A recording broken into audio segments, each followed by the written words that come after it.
ایک دن دو دن لے بڑی مشکل سے ان لوگوں نے تھوڑا، اب مرد کہاں جائے، کوئی جگہ نہیں۔ دیکھو میرے بھائیوں، جب قربانی دی جاتی ہے، جب قربانی دی جاتی ہے تو پھر اللہ کی نصرتیں اور مددیں آتی ہیں۔ دل تو اللہ کی دو انگلیوں کے درمیان ہے۔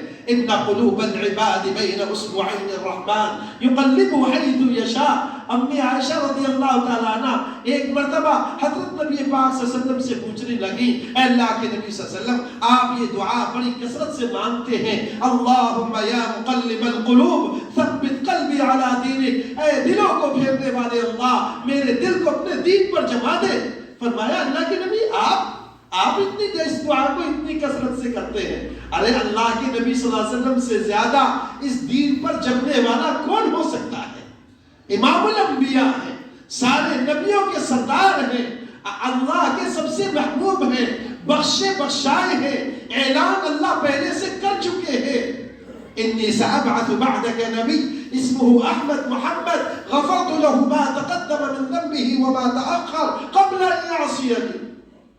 داؤد علیہ السلام سے اللہ فرما رہے ہیں، اے داؤد تمہارے بعد ایک نبی بھیجوں گا جن کا نام احمد محمد مصطفیٰ صلی اللہ علیہ وسلم ہوگا۔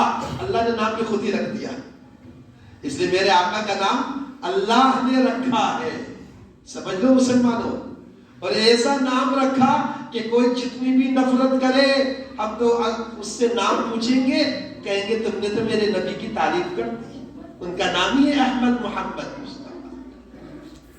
چنانچہ عائشہ رضی اللہ تعالیٰ عنہ پوچھنے لگی، اللہ کے نبی یہ دعا بھی اتنی کثرت سے مانگتے؟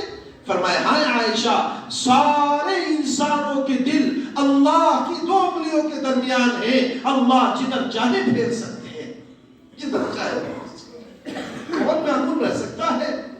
امام احمد بن حنبل رحمۃ اللہ علیہ کے جیسا امام الممتحن، وہ امام جو خلق قرآن کے مسئلے پر بادشاہ وقت سے نبرداز نہ ہوتا ہے، اور اس کو اتنا مارا جاتا ہے کہ جلاد بھی تھک جاتے ہیں، کھاد اکھڑ جاتی ہے، لیکن انتقال کے وقت پر جب وہ بالکل بے ہوشی تاری تھی، بیٹے نے کہا ابا قل لا الہ الا اللہ، اے ابا جان لا الہ الا اللہ پڑھ دیجئے، اس لیے کہ آقا نے فرمایا من کان آخر کلامہ من الدنیا لا الہ الا اللہ دخل الجنہ۔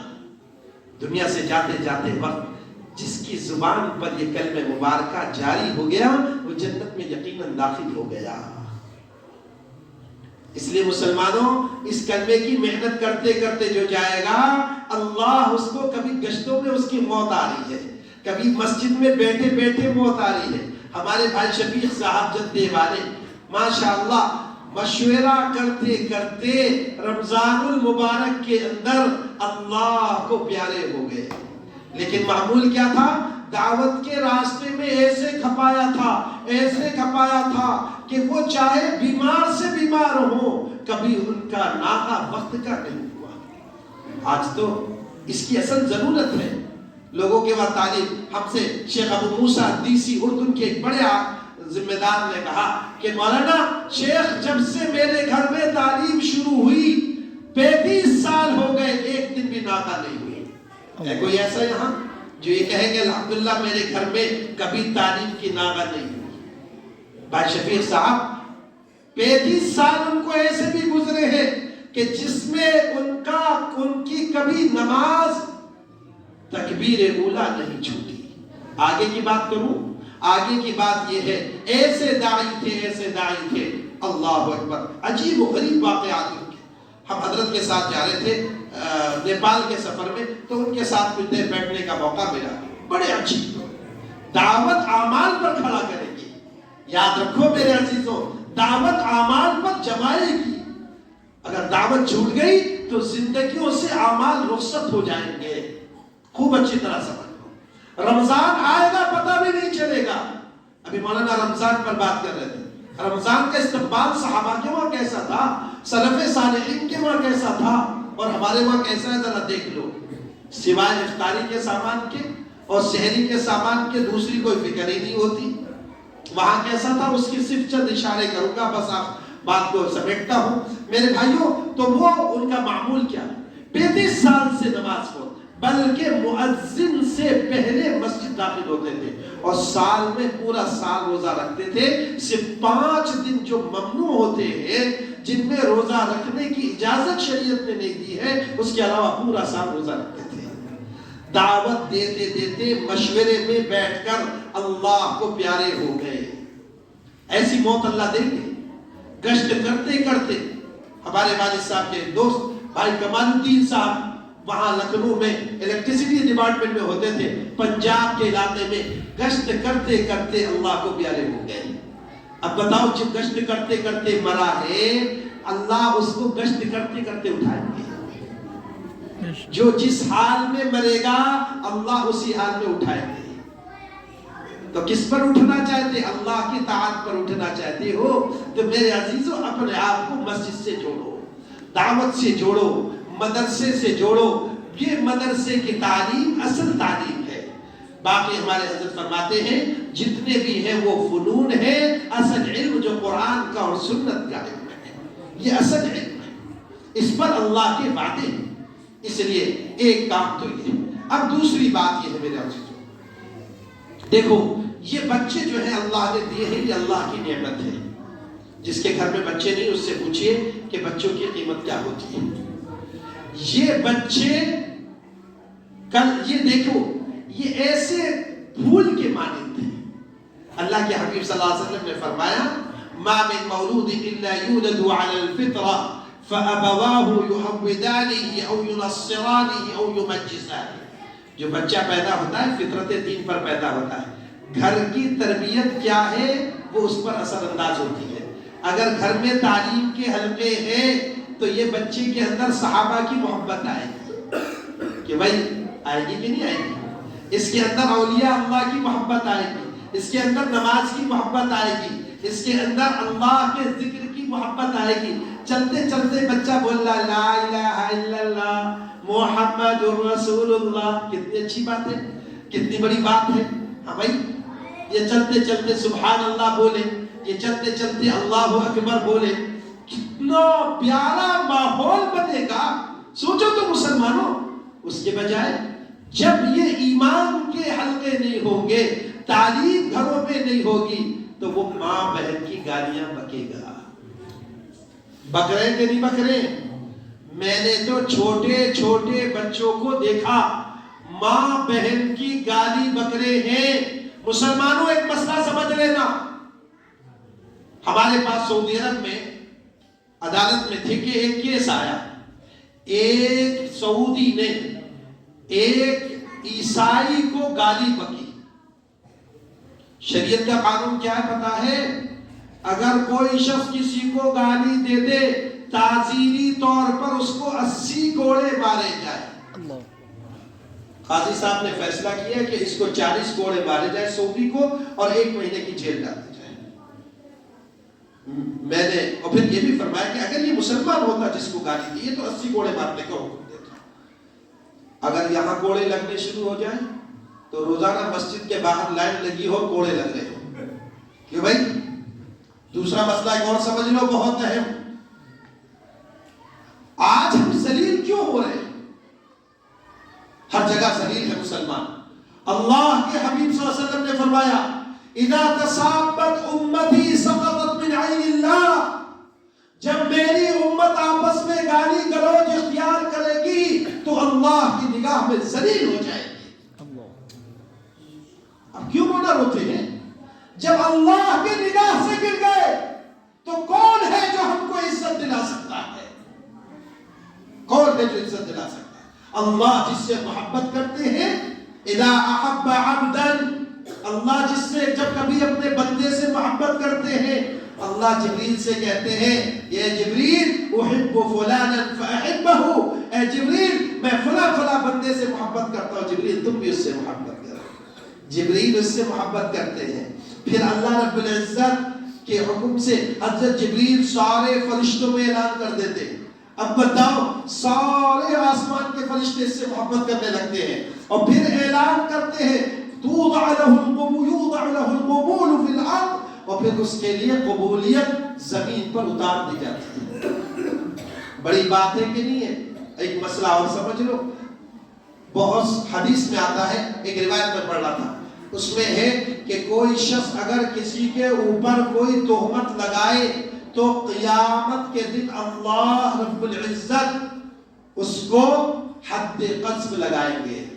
حد قذف کیا کہتے ہیں کسی تہمت لگانے والے پر کوڑے مارنا۔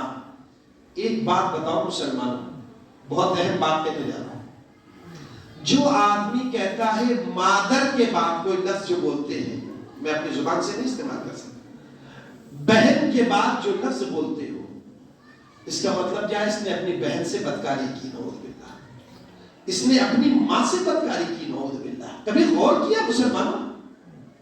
اس نے اپنی بہن سے بدکاری کی، ماں سے بدکاری کی۔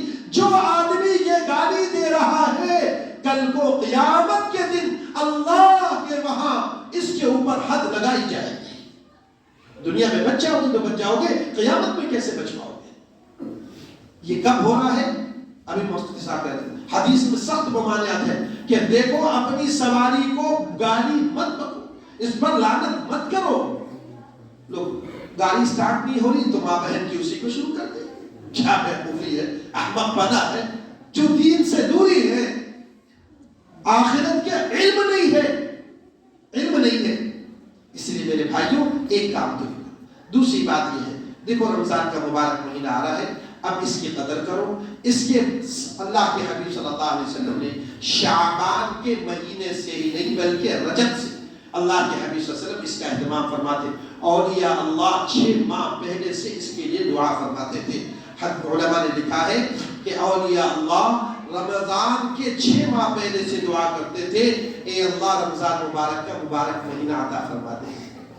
اللہ کے نبی صلی اللہ علیہ وسلم رجب میں کہتے تھے اللہم بارک لنا فی رجب و شعبان وبلغنا رمضان، اے اللہ رجب اور شعبان کے مہینے میں برکت عطا فرما دے اور رمضان کا مبارک مہینہ عطا فرما دے۔ حضور اتنی دعا کیوں کر رہے تھے؟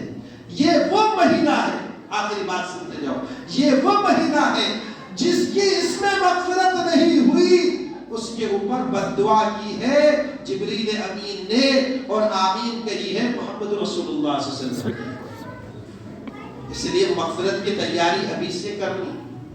کیسی کرنی؟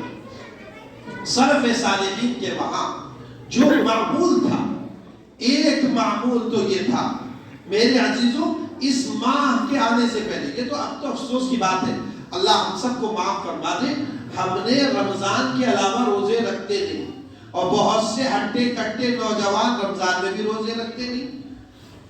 پوری زندگی روزہ رکھے گا، رمضان کے ایک روزے کے مقابلہ نہیں ہو سکتا، پوری زندگی روزہ رکھے۔ اور رمضان کا ایک روزہ اللہ کو سب سے زیادہ محبوب عمل کوئی ہے تو وہ روزے ہے۔ اللہ کو جو چیز محبوب ہو اس کا بدلہ اللہ کیا کرے؟ میں خود دوں گا۔ الصوم لی وانا اجزی بہ، روزہ میرے لیے ہے، اس کا بدلہ میں خود دوں گا۔ تو کس سے بدلہ چاہتے ہیں؟ اللہ سے چاہتے ہیں۔ روزوں کو میرے عزیزوں شروع ہونے سے پہلے پوری طور پر تیاری کرو۔ کیا؟ افطاری کی، سحری کی نہیں، صحابہ کے وہاں تو یہ عام بات تھا۔ شیخ سلمان العودہ نے ایک کتاب کے اندر لکھا کہ ایک باندی کو لایا گیا ایک گھر کے اندر، تو رمضان سے 1-2 روز پہلے وہ جب آئی تو دیکھا بڑی تیاریاں ہو رہی ہیں گھر میں۔ کہا کیا تیاری کر رہے ہو؟ کہ تمہیں پتہ نہیں رمضان آ رہا، رمضان آ رہا۔ تو اس نے کہا کیا تم لوگ صرف رمضان میں روزہ رکھتے ہیں؟ صرف رمضان میں آپ روزے رکھتے ہیں؟ نے کہا ہاں۔ کہ بئس القوم انتم، تم بہت ہی بدترین لوگ ہو جو سوائے رمضان کے روزہ نہیں رکھتے۔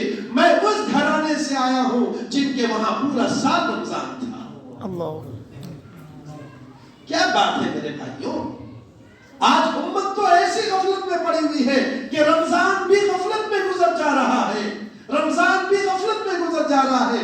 رمضان عبادت کا بھی مہینہ ہے، رمضان تربیت کا بھی مہینہ ہے، اور رمضان دعوت کا بھی مہینہ ہے۔ یہ تینوں باتیں میرے سمجھ لو۔ حضور اکرم صلی اللہ علیہ وسلم بدر کس مہینے میں ہوا؟ فتح مکہ کس مہینے میں ہوا؟ کن حالات کے اندر ہوا؟ کتنے اللہ کے نبی صلی اللہ علیہ وسلم کے صحابہ کے سفر رمضان المبارک میں ہو رہے ہیں، اور ہم کہتے ہیں صاحب تراویح بھی ہے، فلاں بھی ہے، فلاں بھی، بے شک سارے معمولات پورے کرنے ہیں۔ اللہ کے راستے میں نکل کر جو عمل کیا جائے گا وہ کئی لاکھ گنا بڑھ جائے گا، اور 70 گنا جب رمضان میں بڑھا ہوا ہے۔ دیکھو ایک بات پہلے سے پہلے اس حدیث کو پورا کرنے سے پہلے کہہ دوں، حضرت مولانا الیاس صاحب رحمۃ اللہ علیہ، حضرت مولانا علی میاں صاحب رحمۃ اللہ علیہ سے فرمایا کرتے تھے، اور ان کی جو تربیت فرمائی تھی وہ ایمان پر اور احتساب پر، اللہ کی ذات عالی پر ایمان، اور جو اجر و ثواب اللہ کے نبی نے بتایا ہے اس کا یقین کرتے ہوئے عمل کرو۔ اس پر حضرت مولانا علی صاحب رحمۃ اللہ علیہ نے مولانا علی میاں صاحب رحمۃ اللہ علیہ کی تربیت فرمائی۔ ایک مرتبہ حضرت مولانا صاحب رحمۃ اللہ علیہ حوض پر بیٹھے ہوئے تھے، مولانا علی میاں صاحب رحمۃ اللہ علیہ کو بلایا، کہا حضرت یہاں آئیے، پھر فرمایا دیکھیے میں یہ وضو کر رہا ہوں، اس یقین کے ساتھ وضو کرو کہ میرے وضو کے پانی کے قطرات ہی نہیں ہیں بلکہ ہر قطرے کے ساتھ میرے گناہ جھڑ رہے ہیں۔ اس لیے بہت سے اللہ والے ہم تو وضو ایسے جیسے مفتی صاحب فرماتے تھے عادت کے طور پر کر رہے ہیں، عادت کے طور پر صاحب کر لو نہیں، اس وقت یہ یقین کرو کہ میں نے جب چہرہ دھویا ہے تو میری آنکھوں سے جو گناہ ہوئے ہیں یہ بھی جھڑ رہے ہیں۔ یہ تربیت، من صام رمضان ایمانا واحتسابا غفر له ما تقدم من ذنبه، اللہ کے حبیب فرما رہے ہیں جس نے روزے رکھے رمضان کے اللہ کی ذات عالی پر ایمان رکھتے ہوئے اور اللہ سے ہی اجر و ثواب کی امید رکھتے ہوئے، اللہ اس کے سارے گناہ معاف فرما دیں گے۔ چاہتے ہیں بھائی تو ایک بات تو یہ کہ اس رمضان کو، یہ رمضان عبادت کا بھی مہینہ ہے، خوب کثرت سے تلاوت کرو۔ میں آگے ایک بات کہوں، ہمارے وہ حضرات جنہوں نے قرآن ابھی تک پڑھنا نہیں سیکھا، وہ عمر کے کسی مرحلے میں ہو، حافظ جی سے درخواست کریں، حافظ جی روزانہ ایک آیت ہمیں سکھا دو، روزانہ ایک حرف ہمیں پڑھا دو۔ اگر آپ اس نیت کے ساتھ میں یہ قرآن پڑھنا شروع کر دو گے کہ ہم انشاءاللہ پورا قرآن پڑھیں گے، پورا قرآن حفظ کریں گے، اگر اسی حال میں موت آ گئی تو اللہ حفاظ کے ساتھ کھڑا فرما دیں گے۔ اللہ سمجھ رہے بھائی، حفاظ کے ساتھ اللہ کھڑا فرمائیں گے۔ میں میرے پاس وقت نہیں، سعودی عرب کے بعض بڑے بڑے عمر دراز لوگوں کے واقعات آپ کو سناؤں جنہوں نے ایسے طالب علموں سے، علماء سے درخواست کر کے قرآن پڑھنا شروع کیا، 5 سال میں 15 پارے حفظ کر لیے اور اس کا انتقال ہو گیا۔ اسی حال میں اب وہ اللہ کے سامنے انشاءاللہ حافظ قرآن کے ساتھ کھڑا ہوگا۔ تو بھائی کیا مشکل بات ہے میرے عزیزوں، اس لیے آپ سے ایک درخواست یہ ہے۔ اور دیکھو تبلیغ والے بہت سے ہمارے ساتھی سمجھتے ہیں کہ 10 صورتیں بس پڑھ لو ختم، نہیں۔ مولانا عبدالستار صاحب فرمانے میں لگتا ہے یہ 10 تبلیغ والوں کے لیے 10 صورتیں اتری ہیں بس، نہیں، پورا قرآن پڑھنے کی نیت کرو، سیکھنے کی کوشش کرو۔ نوجوانوں تم سے کہوں گا، تم سے درخواست کرتا ہوں، اللہ کے کلام سے محبت کرو، روزانہ ایک ایک حرف ہی سیکھے دو۔ کیا بعید ہے کچھ دنوں میں تم کو قرآن پڑھنا آ جائے، کچھ دنوں میں تم قرآن کے حافظ بن جاؤ۔ لوگوں نے کیسٹیں سن سن کر بہترین قرآن کے حافظ بنے۔ ڈاکٹر محمد بن عبد الرحمن العریفی نے ایک واقعہ اس کا بیان کیا، نوجوان کا جو گاڑی کا ڈرائیور تھا اور پوری دنیا کے قرآن کے مسابقے میں، کمپٹیشن میں وہ فرسٹ پوزیشن لایا۔ کیا بات ہے بھائی، تم پڑھے ہوئے ہو؟ کہا نہیں، میں جب گاڑی میں سوار ہوتا تھا تو قرآن سنتے ہوئے پورا راستہ گزارتا تھا، 10 مرتبہ ایک ایک سورت کو سنتا تھا، اللہ نے مجھے حافظ بنا دیا۔ اللہ، امام صاحب کے پاس آؤ، ایک دن ایک آیت سیکھ لی، آپ نے ایک آیت سیکھ لی، ایک بہترین موٹا اونٹ اللہ کے راستے میں قربان کرنے سے بھی زیادہ افضل ہے۔ بتاؤ بھائی، یہ ثواب روزانہ چاہتے ہو کہ نہیں؟ اس لیے قرآن کے حلقے، اس لیے میں اپنے دعوت کے ساتھیوں سے بھی کہوں گا کہ ہر مسجد کے اندر ایمان کے حلقے بھی قائم کرو، قرآن کے حلقے بھی قائم کرو، مسائل کے حلقے بھی قائم کرو، اور قائم کر کر کے ہر ایک کو تشکیلیں کر کے اللہ کے راستے میں جماعتوں میں بھیجو، تاکہ نبی کی وہ سنت زندہ ہو جائے، نبی کی وہ سنت زندہ ہو جائے کہ اللہ پاک کو بھی پیار آ جائے۔ اسی طور پر سلف صالحین کے وہاں یہ تھا کہ وہ اپنے روزوں کی حفاظت کرتے تھے، آنکھ کی بھی حفاظت ہے، زبان کی بھی حفاظت ہے۔ حضرت مولانا اشرف علی تھانوی رحمۃ اللہ علیہ کے خطبات میں پڑھ رہا تھا رمضان کے بارے میں، انہوں نے لکھا کہ زبان کے 20 گناہ ہیں۔ کتنے؟ 20 گناہ ہیں۔ اسی لیے تو حضرت معاذ بن جبل رضی اللہ تعالیٰ عنہ نے جب پوچھا تھا اللہ کے نبی صلی اللہ علیہ وسلم سے، اللہ کے نبی صلی اللہ علیہ وسلم کیا ہم جو زبان سے بولتے ہیں اس پر بھی ہماری پکڑ ہوگی؟ آپ صلی اللہ علیہ وسلم نے فرمایا تھا ثقلتک یا معاذ، ثقلتک امک یا معاذ، اے معاذ تم کو تمہاری ماں روئے، تمہیں پتہ نہیں ہے او یکب الناس علی وجوہہم الا حصائد السنتہم، او کما قال علیہ السلام کہ انسانوں کو منہ کے بل کھینچ کھینچ کے جہنم میں جو ڈالا جائے گا وہ یہ زبان کی وجہ سے ہوگا۔ اس لیے زبان کی حفاظت کرو، نگاہ کی حفاظت کرو، نگاہ کی حفاظت کے بغیر عبادت کا کی لذت نہیں ہے۔ ابھی میں پچھلے ہفتے تھا نظام الدین میں، حضرت نے اپنے ساتھیوں سے کہا کہ دیکھو میرے عزیزوں، اگر نگاہ کی حفاظت نہیں کی، نگاہ کو ایسے ہی چھوڑ دیا تو نماز کی لذت سے محروم ہو جاؤ گے۔ آج میرے بھائیوں ہم سب محروم ہیں، اللہ معاف فرما دے، اللہ معاف فرما دے۔ پہلے کہیں کہیں کوئی سائن بورڈ نظر آتا تھا، لوگ کہتے تھے بیٹا دیکھو وہ پکچر ہال کے سائن بورڈ لگے ہیں، ادھر مت دیکھنا میرے بیٹے۔ آج تو میرے بھائیوں جیبوں میں بھی سائن بورڈ ہی نہیں بلکہ حرام ہی حرام میں بھرا ہوا ہے۔ اس لیے اپنی نگاہوں کو محفوظ کرو، بازاروں میں جب ہو، محلوں میں جب ہو۔ میرے بھائیوں وقت نہیں ہے، نبی پاک صلی اللہ علیہ وسلم کے قاتل کا واقعہ سنا تھا، ایک مرتبہ ایک غیر محرم پر نظر پڑی ہے، 40 دن تک جا کر روتا رہا یہاں تک کہ اپنی جان اللہ کے نبی صلی اللہ علیہ وسلم کے پاس آ کر دے دی۔ اور ہم تو روزانہ ہزاروں مرتبہ غیر حرام کو دیکھتے ہیں لیکن ہمارے دل میں احساس نہیں۔ عبداللہ بن مسعود رضی اللہ عنہ فرماتے ہیں کہ تم لوگ جن گناہوں کو یہ سمجھتے ہو کہ ناک پہ مکھی بیٹھی اڑا دیا، ہم لوگ اللہ کے نبی صلی اللہ علیہ وسلم کے زمانے میں اس کو ہلاک کرنے والا گناہ سمجھتے تھے۔ بس یہ آخری بات ہے، ایک درخواست ہے، یہ پورا مجموعہ یہ ارادے کر لے کر جائے انشاءاللہ کہ ہمیں یہ رمضان مثالی رمضان بنانا ہے انشاءاللہ، تبدیلی والا رمضان بنانا ہے۔ رشتہ داروں سے ملاقات کریے، اس لیے کہ جن کی رشتہ داریاں ٹوٹی ہوئی ہیں ان کی کوئی عبادت قبول نہیں ہے، ان کی مغفرت کے بھی وعدے نہیں ہے، یہ خوب اچھی طرح سمجھ لیجیے۔ 27ویں شب کو جب مغفرت ہوتی ہے تو وہ لوگ جس نے رشتہ داری توڑی ہوئی ہے، کہوگے صاحب میری تو ناک کٹ جائے گی، میں اس کے پاس در پر جا کے سلام کروں؟ حضور اکرم صلی اللہ علیہ وسلم نے فرمایا تم میں سب سے افضل وہ ہے جو خود سے بڑھ کر سلام کر لے۔